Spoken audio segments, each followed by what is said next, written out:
Ken, why don't you start off by introducing yourself and Sure. tell us a little about yourself. Sure. Obviously, it's Ken Richards. I'm from the Mystic side of Groton.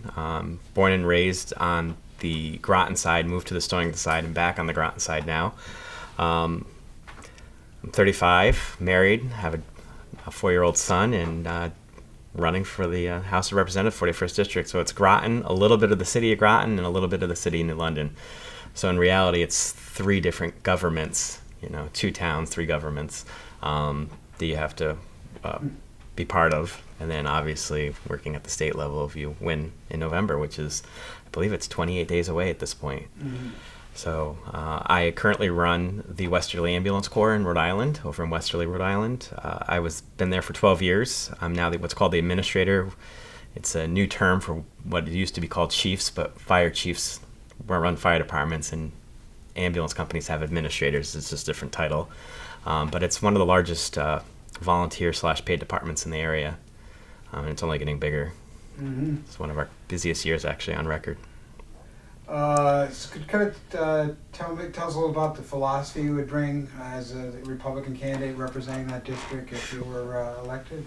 Sure. So one of the philosophies I would like to bring is the fact that there needs to be more control on our spending habits in Hartford. And there needs to be an emphasis on creating smaller government. Right now we're seeing explosion in spending, and the government gets bigger and bigger at a state level, and it's even happening at a federal level. But we need to really control our spending habits. That's one of the things that really is pushing me to go. I live in Groton, as I stated before, and the taxes have gone up 18.9% in the last 5 years. And that's just because spending's out of control at a state level, local level, and I think we need more of a voice of spending restraint, going through the budget line by line, looking for ways, seeing if there's a way to redo things, and starting to fund the pensions that we're so heavily indebted to at this point. Mm-hmm. You mentioned the pensions. That's obviously one of the dilemmas the state now faces, in that they were grossly underfunded for generations. The bill's coming due, and it's eating up a bigger and bigger proportion of the budget. So, any thoughts on how the state begins to kind of tame that problem? Well, I think the way we tame it is we find the way to start funding it. It's been passed on from legislation to legislation every year. Republican governor, Democratic governor, Republican governor, back and forth, and I think it just needs to stop being pushed. The thing that fears me is that it's compounding interest, and at some point it's not going to be sustainable at all. It might even be to that point now, and I don't want my son and hopefully my grandchildren to be carrying debts from years ago. I really just think we need to find a way to start a revenue source right into it and get it as funded as possible. Mm-hmm. Because the biggest thing is the people that worked earned that money, so they need that money. And it's not our job to take it away. It's our job to take care of our promises we made. Even if by today's standards and by maybe comparison with some private sector plans, it seems excessive. You feel at this point, at least the ones that have earned it, you can't retroactively try to claw back some of that? I would think there'd be too much legal obligations, which would increase more expenses on top of what we're already indebted to. I think the people earned it. We made a promise that we would give them a retirement. I'm aware that the CBAC agreement actually changed how that's going to happen for newer state employees, and I think there's a hybrid program could have its good things. I have a defined contribution plan where I work, but I think the biggest thing is that these people worked. They were promised the money. We owe them the money. We need to find a way to fund the pension. You talk about a revenue source, maybe that will at least be feeding into them. Yep. Any thoughts on where that might? I would honestly say looking at the government, the state budget, seeing where we're wasting, and instead of that wasting money, shift that money over to where it needs to be. Because in my opinion, the pension is a huge thing, especially the teacher's pension, because that's the most unstable one at this point. And these people, again, were promised the money, so we need to make sure that we come due on our promise and make sure they have their pensions. My neighbor is a retired school teacher, and that's one of her biggest worries. You noted that in your relatively small district, there's three governments. Yep. The town of Groton overlapped with the city of Groton. Right. And then on the other side, the city of New London. From your experience at the municipal level, working with the ambulance service, Westerly, do you see anything Connecticut might do to perhaps be more efficient, explore regional approaches, something in that vein to kind of ease the cost of government? Sure, I actually see that even at my level at the ambulance corps, that nationwide it's a process that's starting where companies, services are starting to regionalize because the buying power is better in numbers. An example is the Yale New Haven Health System.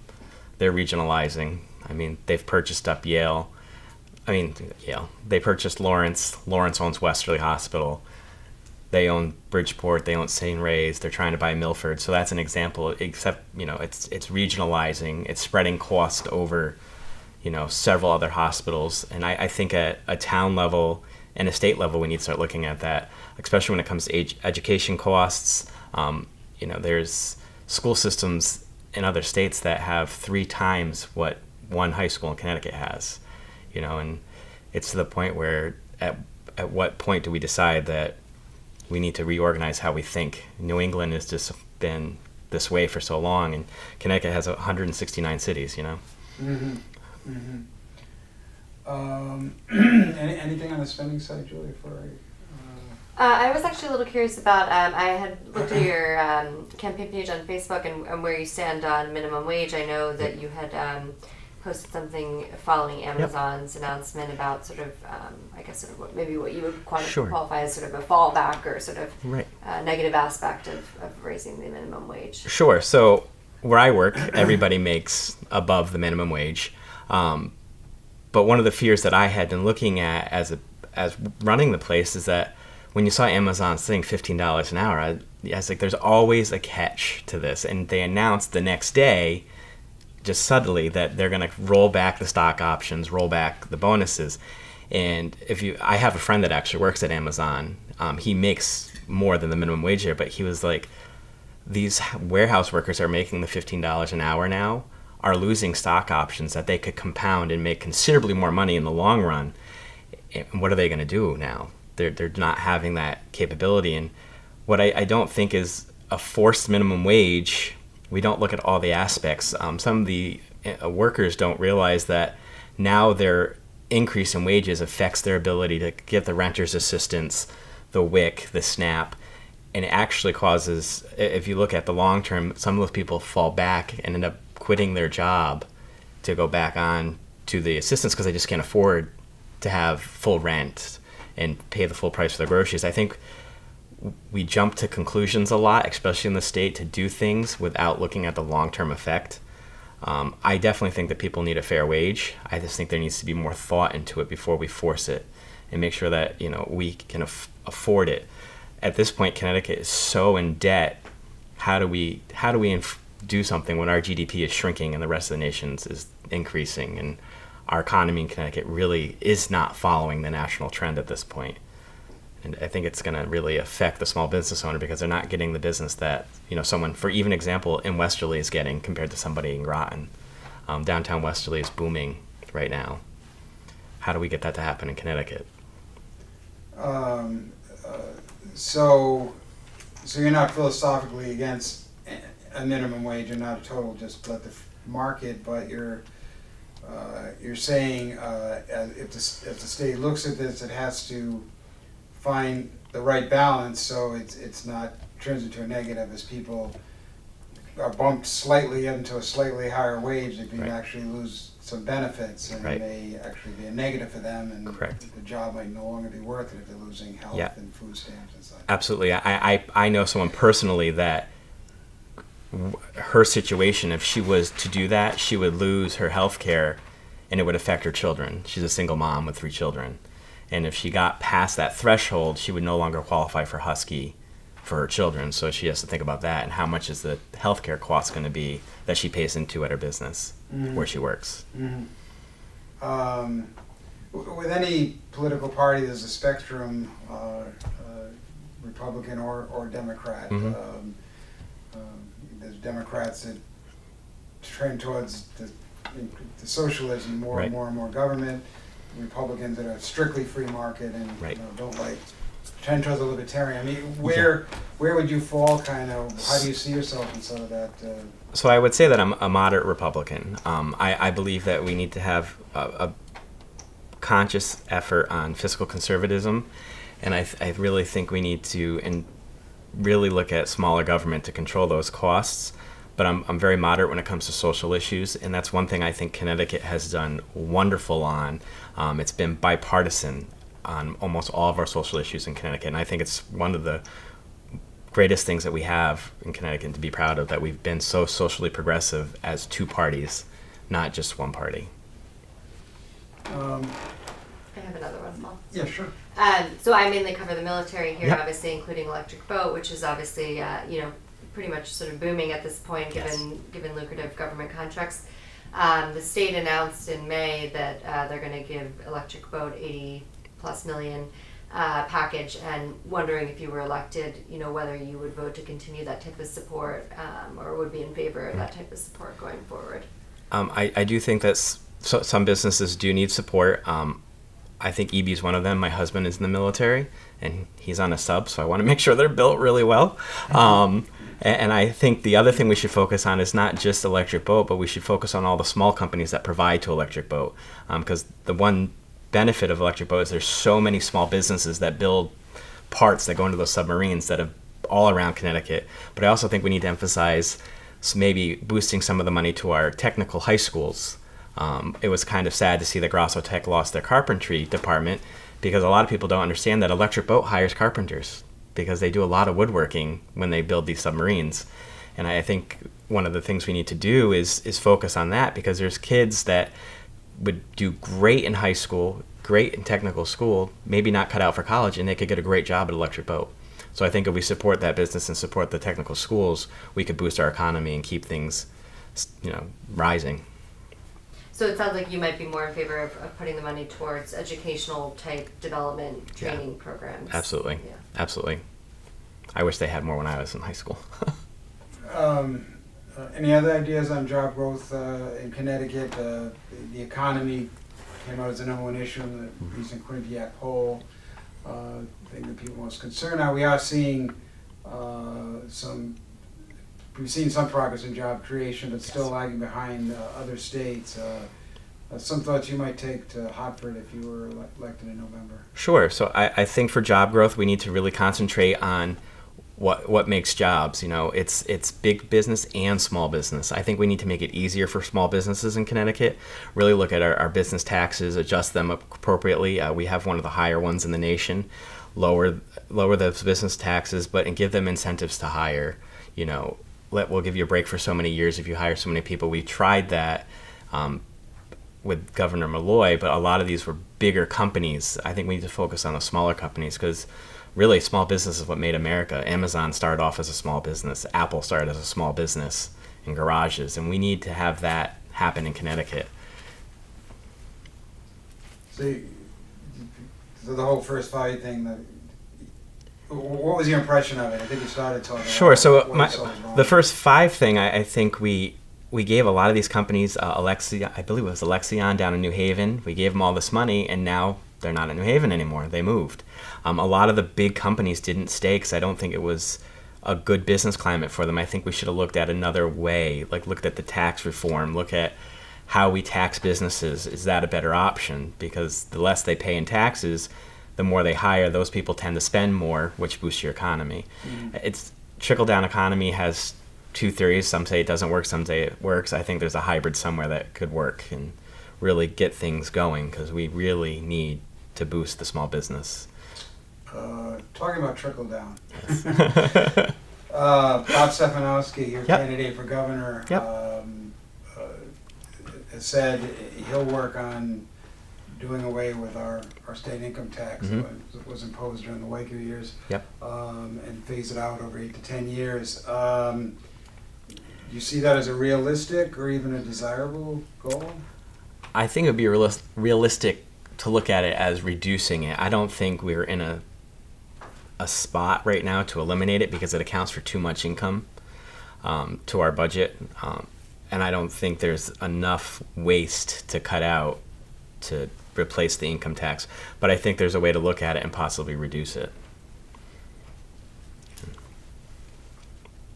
On the tax side, the Commission on Fiscal Stability and Economic Growth came up with a plan that lowered the income tax rate because they felt that was a good way to keep people in the state, spur some economic growth. But they also said you have to find revenue somewhere. In addition to $1 billion in cuts, you got to find some revenue. They talked about increasing a sales tax, and they talked about a payroll tax, which proved particularly unpopular. But the idea that it's maybe not just it's a mixture of things to really get the state back in fiscal footing. Right. How do you view that debate? Well, I think that there's a way to find the income tax reduction. I don't think it would be good to add an increased sales tax, but I do know that they started to, because now I'm a huge Amazon guy, and the Amazon now is taxed, which it never was.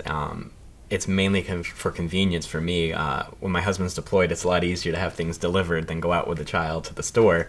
But I think we started to look at that revenue source because there was so much online business happening in Connecticut, and we weren't capturing that revenue. I'd actually like to see how much they've captured. But I think there's ways to capture the loss if you lowered it. I think if we lowered it, you'd spur people to spend more. And when they spend more, you get more sales receipts off the food and drinks. People tend to eat out more often when they can. Mm-hmm. Is there any particular thing that government does that you say, as opposed to just kind of generally looking for waste and stuff? Is there anything as you look at government and say that's something good but maybe necessarily can't afford, or any areas you would make focus in to potentially find savings? I would try to find savings, and I know it's always brought up, and it's kind of like beating the same thing down. Is I think the DMV, there's definitely room for savings there. We spent $20 million on a computer system that didn't help. I think that needs to be looked at. I think the Department of Children and Families needs to be looked at. I deal with them regularly. I think that the problem we're having now is that we've got so top heavy that we don't have enough workers. We have more managers than workers. I think we need to look at that to just make things flow easier. The DMV just I don't know the answer to fix DMV, but I think that would be a good place to start. I don't think I asked you about paid family leave. That's another big program that the Democrats are pushing, particularly. Mm-hmm. You're a family person now. Any thoughts on that? So in Rhode Island, where I work, we have something called temporary disability insurance. That's as payroll tax I pay into on my paycheck. In theory, I think it's a great idea. I think if Connecticut's economy was stellar and we were having revenues and surpluses, we could absolutely do it. But I think we need to get our fiscal house in order first, because I would find it hard to implement something if our economy couldn't support it. But I do think in theory it's an absolutely great idea. I would like to see it.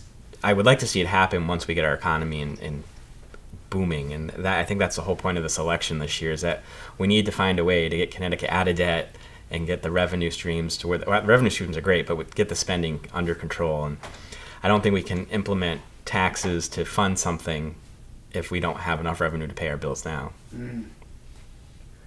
And another big issue debated in this election is tolls, whether or not implementation of tolls is necessary or not to find the revenues to meet. Everyone seems to agree we need to upgrade our transportation system, that our highways, our mass transit. There's plenty of things that need it, but there's a disagreement on how to pay for it. Right. Do you have a position on tolls? Sure. So I think right now tolls are just another idea of aggressive taxing in our state. If you look at the gas tax, it's actually seen a $2.5 billion increase over the last 5 years, because our driving habits as Americans have switched to SUVs. And the SUVs typically don't get the fuel economy that the cars did. So we're selling more gas. So our gas tax, which is close to the highest in the nation, has seen a $2.5 billion increase. The problem is we keep pulling money out of transportation to fund special project, a bus line in Hartford that nobody rides, amongst other things. So I think we need to focus on keeping the money where it belongs. There's an idea that there's a lockbox going to be on the ballot this year. I have my thoughts on that as well, because it's anything to do with transportation. So could they say, well, we need a fleet of these buses? That's transportation. Are we going to take that out of the lockbox when we have a great example here in New London with the bridge that's in need of major repair? We've almost done with one side and we have another side to go. I think we need to focus on that. I know that there's been a debate about taxing just trucks. Again, because I work in Rhode Island, I know that Rhode Island is taxing the trucks, but they're also being sued by some of the largest trucking unions on that. I don't know how it's going to make out, but I don't think you can just tax the trucks. And if you look at the trucks and they have apportioned license plates, they're paying into a fund that Connecticut gets about $55 million from every year. That should be going towards the roads, and God only knows where it's going at this point. So I think we need to look to see where we're funding this transportation, the gas money. Where's it going? Bring it back into transportation, start fixing the roads. I think the Gold Star Bridge, for example, the side that's fixed right now is great. Once they get all the lanes open, it'll be even better. I was a little delayed because the traffic's backed up because of the rain. But I think that's a big thing. I don't think tolls are a good thing for us right now. I would say in a couple of years, if we eliminated the gas tax and we switched to a tolling system, something similar to Massachusetts where there's one highway that's tolled, it might be a better source. But with the current plan to have over 76 gantries up and congestion tolling and everything else, it would probably be outrageous, the most tolls in the nation. I don't think that's what we want to be famous for. Julie, do you have anything else? Yeah, I'm curious about, obviously you would represent a portion of New London if elected. Yep. And there's obviously a huge issue here with a lot of non-taxable properties. That's sort of been a big debate right now with the Crystal Yep. Avenue property. And do you have any sort of ideas that's come up in the legislature before, sort of how to get money from some of these nonprofits and other non-taxable properties? Sure. So I think one thing that New London did already is they did the stormwater fee, and that hits everybody, including the not-for-profits. So they're going to generate some sort of income from that.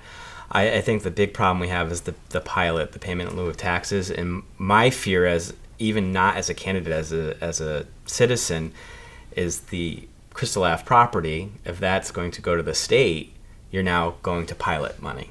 Are you going to get what you would have gotten if you sold it to a private company and were able to tax, even if you discounted the tax to get them to come to New London? Would the state give you the same amount of money that a private business would pay?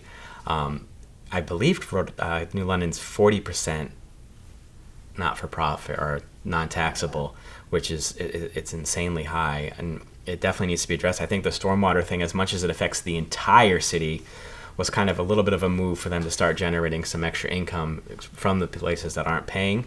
I would hope that if this Crystal Ave thing goes, that if the state does take it over for the Port Authority, that there's a way to make sure that they get their fair share of revenue off of it. I actually think it was a really good article by Dave Collins on that. I read that the other day. Would you be willing to look at what constitutes a fully tax-exempt nonprofit in this day and age? And I think when they enact these laws, they figure in like orphanages and feeding the poor. But as you just point out, Yale New Haven is pretty corporate and pretty strong, and people making some good money there. I mean, is it worth taking a second look at putting everyone under that same umbrella when it comes to taxation? I would think you would definitely have to look at it. I think the times have changed. Some of these not-for-profits really aren't not-for-profits any longer. The hospitals do pay the hospital tax, so they are contributing. And everybody has to find a way to cut costs and keep costs under control. But I definitely think there are some places out there that aren't paying their fair share because they've gotten the not-for-profit status. I wouldn't necessarily say it was the hospital, but I would say there are other examples that are using it and really shouldn't be. Should adults in Connecticut be able to purchase and use marijuana legally? So this is where I have two thoughts on that. Because I work in emergency services, I see substance abuse in general. My fear is there an appropriate way to test somebody to see if they're under the influence when using recreational marijuana? Because we do know that it does have some impairment at some level. How do you enforce that? At the same time, if you legalize it, how do you prevent the black market? Because there's still going to be a black market on it, because the strengths are going to be different than what, on the black market versus what you buy. I think there needs to be a lot more study into it, because again, I'm 35 and I've seen Connecticut jump into a lot of things without really looking at the whole picture. I think time needs to be spent, make sure that if we are going to do it, we do it right. I do think one thing we should definitely push for is the production of hemp. That's a huge farming market right now, and Connecticut could really use that. We have a great farming community that's looking for different things to grow, and I think that's one road we could go down. Is maybe first step is allowing the hemp farming. We're about up to our half hour. Anything you want to add to sum up before we finish up here? I want to take time to really thank you guys. I appreciate you asking me to come out. I appreciate the coverage I've gotten. I think that this is going to be a good race. I think it's more about fixing our state than it is about party. I think, Joe Dela Cruz, a gentleman I'm running against, I think he's a good guy, and we get along great. And this really isn't about whether we like each other, because we do. It's about our ideas and what we think are going to make Connecticut better. And I think the idea of trying to reduce taxes and avoiding tolls if possible is going to help us attract more people, and that's really what I'm out for, and looking to hopefully reform some of the departments in the state and reduce the spending, consolidate. I think if we start consolidating at a state level, we can trickle that down and start consolidating at a local level and really start to reduce our spending streams and increase our revenue streams. All right, thanks for coming in. Thank you, I appreciate it.